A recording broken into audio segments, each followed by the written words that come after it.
What is critical thinking? Critical thinking doesn't equal criticizing, nor does it help us think more deeply.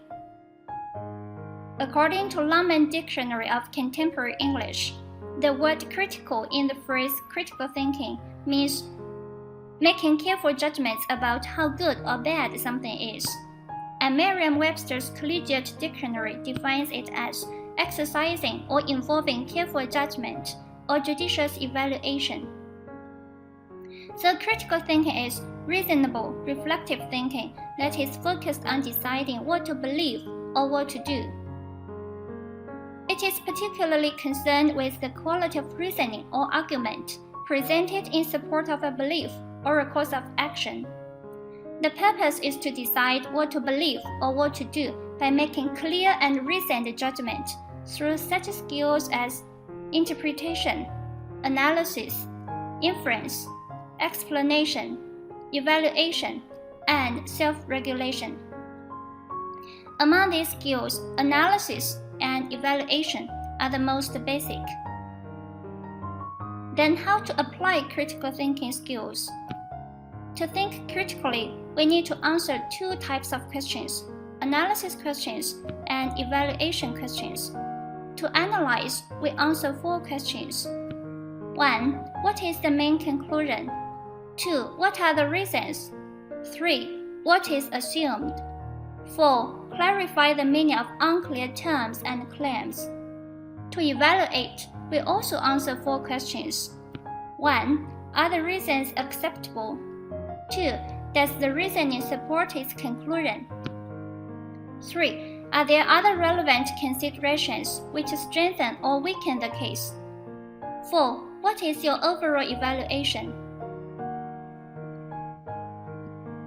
The analysis questions guide us in understanding what is being said and argued. The evaluation questions then guide us in deciding whether we should be persuaded by the argument or not. Let's see a simple example. Most prospective parents would prefer to have sons, so if people can choose the gender of their children, it is likely that there will eventually be more males than females in the population. This could produce serious social problems. Therefore, we should prohibit the use of techniques which enable people to choose the gender of their children. Are you persuaded that we should prohibit the use of these techniques?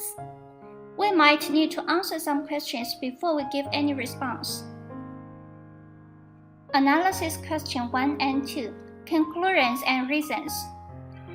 The first conclusion is, if people can choose the gender of their children, it is likely that there will eventually be more males than females in the population. The reason is that most prospective parents would prefer to have sons. The second conclusion is we should prohibit the use of techniques which enable people to choose the gender of their children. And the reason is this could produce serious social problems. Analysis question 3. What is assumed? There are some implicit assumptions that we need to bear in mind when we evaluate this argument. For example, without the techniques to choose the gender of children, the number of males and that of females will be roughly the same. Choosing the gender of children is the only use of those kind of techniques. Next, we need to clarify the meaning of unclear terms and claims. The terms and claims in this argument are mostly clear, except most prospective parents and serious social problems. By most prospective parents, does the author refer to parents from all countries? What is a serious social problem? What kind of scale does a problem have to rise up to so that it can be called a serious social problem? Then we come to evaluation questions. Evaluation question 1. Are the reasons acceptable? Reason 1. Most prospective parents would prefer to have sons. This is true in many societies, say China and India, but it might be false in other countries. To find out, we need more information. Anyway, it is acceptable to a large extent. Reason 2. This could produce serious social problems. This one is not easy to judge. It depends on the scale of the problem. A small surplus of boys might create little or no social problems, but if it is large, the story might be different. Also, it might matter where the surplus occurs because some societies can cope with it better. So this one is problematic. Evaluation question 2. Does the reasoning support its conclusion? Does reason 1 support conclusion 1? If people prefer boys and can get boys, it is very likely that more boys than girls will be born. So this inference is reasonable.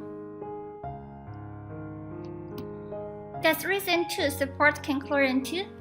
If allowing these techniques to be used does produce a large surplus of boys, which will then lead to serious social problems, maybe we should ban them, but we should give more relevant considerations to it.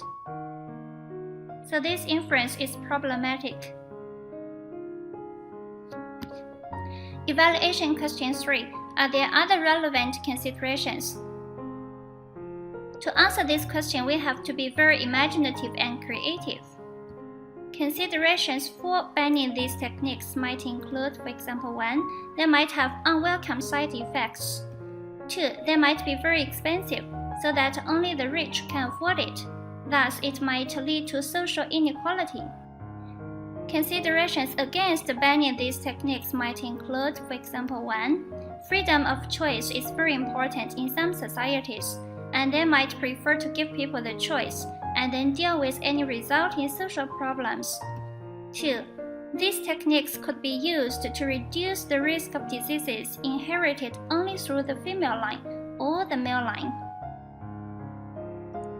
Finally, what is your overall evaluation?